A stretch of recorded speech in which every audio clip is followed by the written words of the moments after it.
Here's what nobody wants to talk about. The Miami Dolphins might be walking into a nightmare scenario that could derail their entire season before it even begins. Breaking down the chaos. Live coverage from Dolphins Jaguars joint training session. Day 19 of Miami's preseason preparations turned into a medical emergency showcase on Thursday, as the team's joint practice session with Jacksonville became less about football fundamentals and more about damage control. What unfolded during this crucial training session has left fans and analysts questioning whether the organization's approach to player health management is helping or hurting their championship aspirations. The Wright situation, a potential disaster in the making. The most alarming moment of Thursday's session came when running back Jaylen Wright was spotted moving at a snail's pace toward the Baptist Health Medical Facility connected to the team's training complex. Wright disappeared midway through practice for what the team diplomatically called further evaluation of an undisclosed injury. But here's where it gets controversial. The Dolphins are being unusually secretive about the specifics of Wright's condition, and that silence is speaking volumes. Without Wright available, Miami's running back depth chart becomes frighteningly thin, featuring just 3 healthy players, Ollie Gordon Jr., Mike Boone, and Aaron Shamklin. Here's the kicker, though. Boone and Shamklin are essentially brand new additions to the roster, having been signed only recently.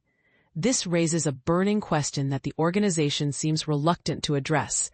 How did they allow themselves to get into such a precarious position at such a critical position?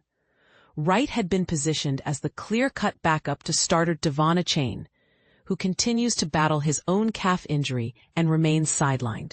The domino effect of these injuries could force the Dolphins into desperate roster moves that might compromise their long-term strategy. And this is the part most people miss. This isn't just about depth. It's about the team's entire offensive philosophy potentially crumbling before our eyes. The situation became even more concerning when wide receiver A.J. Henning was also wheeled off the practice field on a medical cart, requiring crutches for mobility. Additionally, linebacker Jordan Brooks appeared to suffer a leg injury during the session, though he managed to continue participating in practice activities despite the apparent discomfort. Darren Waller's comeback trail, genius move or desperate gamble? Just 24 hours after the Dolphins activated tight end Darren Waller from the physically unable to perform list on Wednesday, head coach Mike McDaniel offered some fascinating insights into the team's strategic thinking regarding the veteran pass catcher. But here's where opinions will likely split down the middle. Is this calculated risk-taking or reckless roster management? Waller's participation on Wednesday was extremely limited, consisting primarily of stretching routines and mental repetitions without physical contact. Thursday's session showed marginal improvement in his involvement, though he still hasn't been cleared for full 11-on-11 scrimmage situations. The cautious approach has some merit, but critics might argue it's too conservative given the team's immediate needs. "I can't wait for him to show me," McDaniel stated Thursday morning when pressed about his expectations for Waller's regular season availability. "He's done a great job and you'll see more of him today, and that's inherent in progression. It didn't take long for him to be in walkthroughs and watch him execute the things that what we're asking people to think about. Each practice is super important. I'm looking forward to him growing in our offense readily and pretty quickly, because I watched him attack the time since he's been back. He's motivated." The backstory makes this situation even more intriguing. The Dolphins deliberately placed Waller on the PUP list at training camp's beginning, which completely prohibited him from participating in any practice activities. The stated reasoning was allowing him to achieve proper NFL conditioning and minimize injury risks after spending the previous season in complete retirement. McDaniel emphasized that Waller has maximized his behind-the-scenes preparation since joining the organization. "He's very prepared for each rep," McDaniel elaborated. "There isn't a ton of time, but there is a ton of time." If that makes sense. Because every moment will be of usage and of value, because he's not going unprepared to any assignment that he has. Waller, now 32 years old, brings impressive credentials despite his recent hiatus from professional football. His lone Pro Bowl selection came in 2020 as a Las Vegas Raiders member, when he hauled in 107 receptions for 1,196 yards. His final active season in 2023 with the New York Giants produced 52 catches for 552 yards before he announced his retirement the following June. The timeline of his return creates additional intrigue. Waller emerged from retirement on July 1st, prompting the Giants to trade him along with a 7th-round draft selection to Miami in exchange for a 6th-round pick. Despite his inability to practice fully, the Dolphins have boldly listed Waller as their starting tight end on the official depth chart.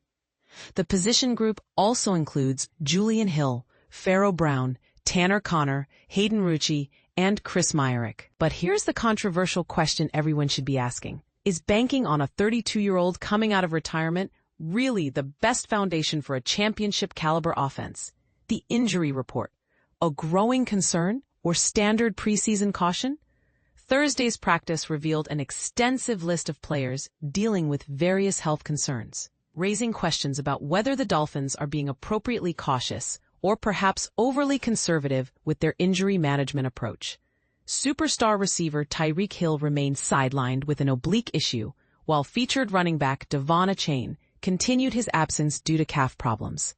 The organization has publicly stated they're exercising extreme caution with both players in preparation for regular season competition. However, some observers might wonder if this conservative approach could leave key players underprepared for game action. Rookie defensive lineman Kenneth Grant missed his 2nd consecutive practice session, with McDaniel labeling him as day-to-day while declining to specify the nature of his undisclosed injury.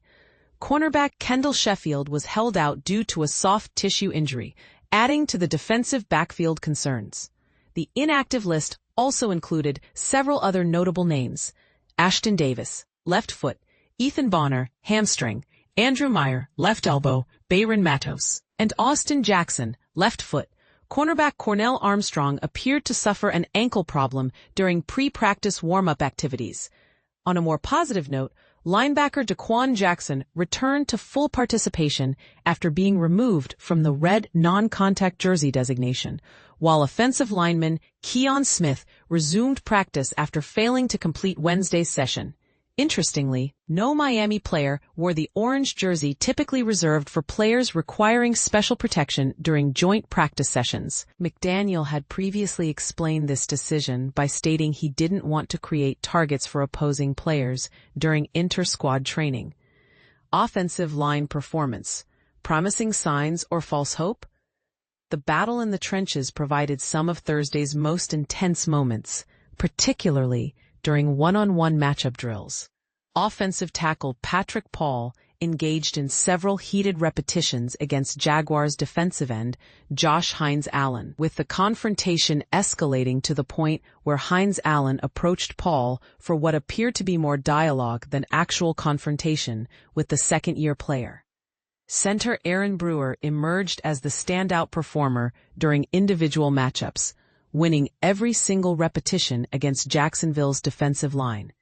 Braden Daniel also showed well during his opportunities. However, Miami's backup offensive tackle group struggled significantly, as did veteran Daniel Brunskill in his assignments. The question that should concern Dolphins fans: are these individual drill successes translating to actual game-ready performance, or are they creating false confidence? Joint practice drama, chemistry building, or red flag warning? Multiple altercations broke out between the two teams during Thursday's session, with one particularly intense skirmish between Jacksonville's offense and Miami's defense spilling over into the Dolphins' indoor practice facility. These incidents raise an interesting debate. Do joint practice fights indicate healthy competitive intensity or concerning lack of discipline? Practice highlights: execution under pressure. The defensive unit opened 11-on-11 red zone scenarios with an impressive sack by defensive tackle Zach Sealer, setting a tone of aggressive play that continued throughout the session. Quarterback Tua Tagovailoa connected with wide receiver Malik Washington for an 11-yard touchdown during red zone work, followed immediately by a 7-yard scoring strike to Jaylen Waddle on the subsequent play. Wide receiver Theo Wease Jr. also hauled in a touchdown reception from backup quarterback Zach Wilson during the same drill sequence. However, the session wasn't without struggles for the offense. Tagovailoa absorbed a sack from Jaguars defensive lineman Eric Armstead during red zone work inside the 10-yard line, while Wilson endured a particularly rough two-play sequence that included a bounce pass to tight end Tanner Conner that should have resulted in an easy touchdown, followed by a sack, courtesy of defensive lineman Emmanuel Ogbah. Defensive bright spots and concerns. Safety Marcus Fitzpatrick provided a highlight moment by intercepting a Trevor Lawrence pass during red zone drills, demonstrating the defensive secondary's ability to capitalize on opportunities. The overall defensive performance in red zone situations showed promise, with Sealer consistently generating pressure, and the secondary deflecting multiple pass attempts. Rookie cornerback Jason Marshall Jr. broke up a deep pass intended for Jaguars receiver Brian Thomas while operating from the nickel cornerback position, showcasing the kind of developmental progress the coaching staff hopes to see. Cornerback Jack Jones added another interception of a Lawrence throw, further emphasizing the defense's opportunistic approach. Linebacker Quinton Bell delivered an impressive sequence featuring back-to-back run stops followed by a quarterback sack during 11-on-11 work. Outside linebacker Jaylen Phillips also recorded a sack against Lawrence, adding to the defensive pressure statistics. Offensive struggles and successes. Wide receiver Andrew Armstrong provided a spectacular moment with a 35-yard reception over multiple Jacksonville defenders on a Wilson throw, demonstrating the kind of contested catchability that could prove valuable during the regular season.